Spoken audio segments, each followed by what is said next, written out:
আসন্ন দুর্গাপূজায় ভারতে ইলিশ রপ্তানির অনুমোদন।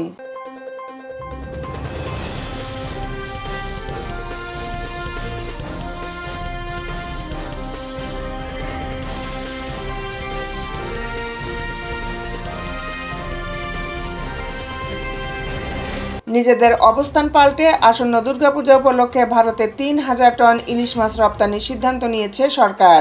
ইলিশ মাছ রপ্তানির অনুমতি দিয়ে আজ শনিবার ২১শে সেপ্টেম্বর বাণিজ্য মন্ত্রণালয় থেকে একটি বিজ্ঞপ্তি প্রকাশ করা হয়েছে। বাণিজ্য মন্ত্রণালয়ের রপ্তানি ২ শাখা থেকে প্রকাশিত একটি প্রজ্ঞাপনে বিষয়টি নিশ্চিত করা হয়েছে। এতে বলা হয়, আসন্ন দুর্গাপূজা উপলক্ষে বিভিন্ন রপ্তানিকারকের আবেদনের বিপরীতে নির্ধারিত শর্তাবলী পূরণ সাপেক্ষে ৩,০০০ মেট্রিক টন ইলিশ রপ্তানির অনুমোদন দেওয়া হলো।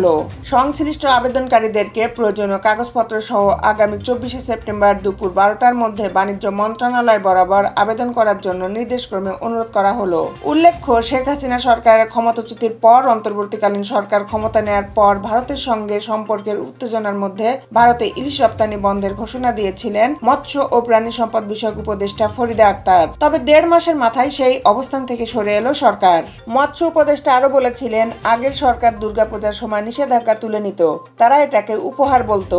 এইবার আমি মনে করি না আমাদের উপহার দেওয়ার দরকার আছে, কারণ ভারতে প্রচুর পরিমাণে রপ্তানি অনুমতি দিলে আমাদের লোকেরা মাছ খেতে পারবে না।